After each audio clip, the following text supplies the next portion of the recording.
మర్యాదగా వసతులు ఉన్నాయో ఆ స్థాయిలో ఈరోజు ఈ సబ్ రిజిస్ట్రార్ కార్యాలయాన్ని ఇక్కడ నిర్మించాలని నిర్ణయం తీసుకున్నాం. దీనికి ఉదారంగా ముందుకు వచ్చిన అపర్ణ 30 కోట్ల రూపాయలు పెట్టి ప్రభుత్వానికి రూపాయి భారం లేకుండా స్థలము మాది, నిర్మాణం వాళ్ళది. ఇది సంవత్సరాల కొద్ది వాయిదాలు వేసే కార్యక్రమం కాదు. 9 నెలలు వాళ్ళు అడిగినరు, 7 నెలలు అని మా మంత్రి చెప్పిండు. వయా మీడియాగా 8 నెలలు చేసుకోండి అని నేను చెప్తున్నా. ఎవరో పెద్ద మనిషి ఉండాలి కదా పంచాయతీ దించడానికి. వారు 9 అన్నారు, మా మంత్రి 7 అన్నారు. మధ్యస్థంగా చేసుకుందాం. 8 నెలల్లో ఇక్కడ ఒక అంతర్జాతీయ ప్రమాణాల స్థాయిలో ఉండే 4 సబ్ రిజిస్ట్రార్, మనం ఇమ్మిగ్రేషన్ ఆఫీస్కి వెళ్తే, పాస్పోర్ట్ ఆఫీస్కి వెళ్తే అక్కడికి డైరెక్ట్ ఆన్లైన్ టైం, తిరుపతిలో దర్శనానికి మనకిప్పుడు ఆన్లైన్లో మనకు టైం వస్తుంది, స్లాట్. ఏ టైంకు నువ్వు దర్శనం చేసుకోవాలో నీకు ముందే సమాచారం వస్తుంది. ఇవాళ అలాంటి విధానాన్ని సబ్ రిజిస్ట్రార్ కార్యాలయంలో ప్రవేశపెట్టారు మా మంత్రులు శ్రీనివాస్ రెడ్డి గారు. మీరు వచ్చి గంటల కొద్దీ నిరీక్షించాల్సిన అవసరం లేదు. కుడి ఎడంగా 5-10 నిమిషాలు అటు ఇటుగా మీరు ఎప్పుడు రావచ్చో, ఎప్పుడు రిజిస్ట్రేషన్ చేసుకోవచ్చు, ఎప్పుడు వెళ్ళొచ్చో మీకు స్పష్టంగా టెక్నాలజీని వాడి ఈరోజు మీకు సమయాన్ని ఇండికేట్ చేస్తారు. మిగతా సమయం మీ పని మీరు చేసుకోవచ్చు. అదేవిధంగా నూతనంగా పెళ్లి చేసుకున్న దంపతులు వెళ్తే అత్తగారింటికి పోయినట్టు ఒక మంచి వాతావరణంలో కుటుంబంతో ఫోటో దిగి రిజిస్ట్రేషన్ చేసుకొని పోయే విధంగా ఈరోజు ఏర్పాట్లు చేయమని నేను సూచన చేసిన. ఎందుకంటే ఇవన్నీ మనల్ని మనం గౌరవించుకోవడమే, ఇది ఇతరుల కోసం చేయడం లేదు. ఈ ప్రభుత్వం మీది, ఈ ప్రభుత్వం మీకోసం పనిచేస్తుంది. ఈ ప్రభుత్వం మీకు వసతులు కల్పించడం ద్వారా ప్రభుత్వానికి ఆదాయం పెరుగుతుంది. ఇందులో ఖర్చు లేదు.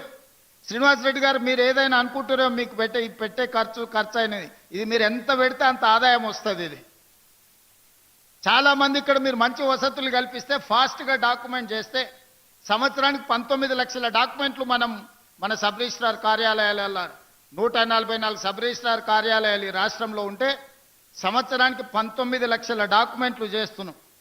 కొంతమంది అవకాశం రాక విదేశాల నుంచి వస్తే టైం దొరక్క రిజిస్ట్రేషన్లు చేయకుండా వెనక్కి మళ్ళీ వెళ్తున్నారు.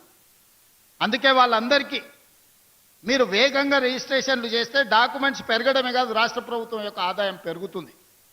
ఈరోజు మన గౌరవం కూడా పెరుగుతుంది. ఇతర దేశాలకు సంబంధించిన ఈ ప్రాంతంలో ఉండే కార్పొరేట్ కంపెనీసు ఈరోజు లక్షల కోట్ల రూపాయలు ఇక్కడ పెట్టుబడులు పెడుతున్నారు. వాళ్ళు ఏది పెట్టాలన్నా, ఏది చెయ్యాలన్నా, ఒక అసెట్ లాంగ్ లీజ్ తీసుకోవాలన్నా, ఒక అసెట్ కొనుక్కోవాలన్నా రిజిస్ట్రేషన్ ఆఫీస్కు రావాలి. విదేశాలలో హైదరాబాద్ నగరానికి గొప్ప పేరుంది, కానీ సబ్ రిజిస్ట్రార్ కార్యాలయానికి వెళ్తే కళ్ళు తేలేసే పరిస్థితి ఉంది, కళ్ళు తిరిగి కింద పడే పరిస్థితి ఉంది. అందుకే శ్రీనివాస్ రెడ్డి గారికి నేను విజ్ఞప్తి చేసిన, core urban reason outer ring road inside ఏదైతే నగరం ఉందో, కాలుష్య రహిత నగరమే కాదు, సాంకేతికంగా ప్రపంచంతో పోటీ పడే విధంగా ప్రభుత్వ కార్యాలయాలు ఉండాలి. ముఖ్యంగా సబ్ రిజిస్ట్రార్ కార్యాలయాలు ఉండాలి. పేదలు చదువుకునే పాఠశాలల్లో కూడా మార్పు రావాలి. ఒక నాణ్యమైన విద్యను పేదల పిల్లలకు అందించాలంటే ఒక మంచి స్కూల్స్ నిర్మాణం జరగాలి. ప్రభుత్వ కార్యాలయాలు నిర్మించడమే కాదు, వర్షాలు వస్తే నీళ్లు చెరువులలో ఉండాలి, నాలాల ఆక్రమణ తొలగాలి. ఈరోజు అన్నీ మనం ప్రక్షాళన చేసుకొని ముందుకు వెళ్దామని చెప్పిన వారు ఒక మంచి సంకల్పంతో ఈ కార్యక్రమాన్ని, ఈ పనులను మొదలుపెట్టిండు. మన నగరం రాబోయే రోజుల్లో, రాబోయే 10 సంవత్సరాలలో ప్రపంచంతోనే 2034 ప్రపంచమంతా హైదరాబాదు నగరానికి చూడడానికి రావాల్సిందే. మనం నిర్మించుకోబోయే ఫ్యూచర్ సిటీ ప్రపంచానికి వేదిక కావాలి. ప్రపంచంలో ఉండే సాంకేతిక నైపుణ్యము అన్ని రకాల విభాగాలు అక్కడి నుంచి పనిచేస్తాయి.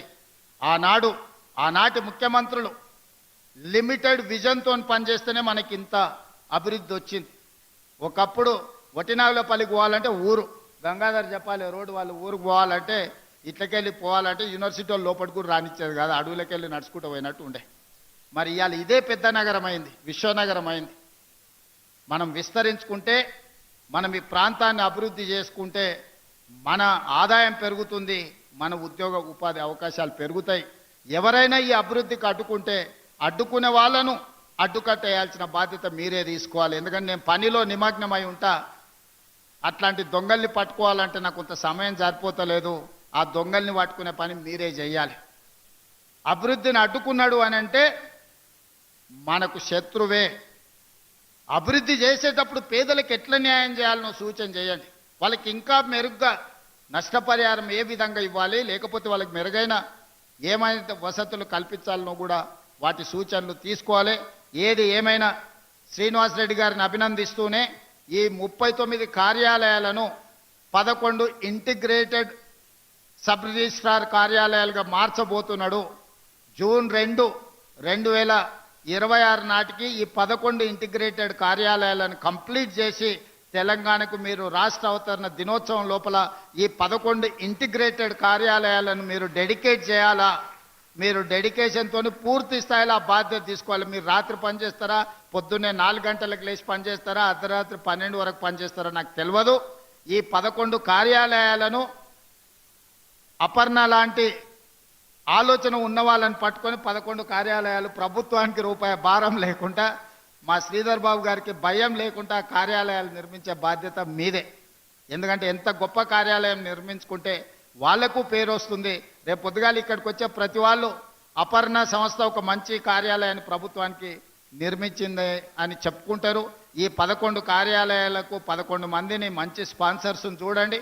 ప్రభుత్వం నుంచి భూమి మీ చేతుల్లోనే ఉంది, భూమి మీరు ఇవ్వండి, నిధులు వాళ్ళు ఇస్తారు, అధికారులు ప్రణాళిక సిద్ధం చేస్తారు, అన్ని నిర్మించి 2026 జూన్ 2 లోపల ఈ 11 కార్యాలయాలు మీరు నిర్మించాలని ఆశిస్తూ మీ అందరి దగ్గర సెలవు తీసుకుంటున్న. ధన్యవాదాలు మిత్రులారా.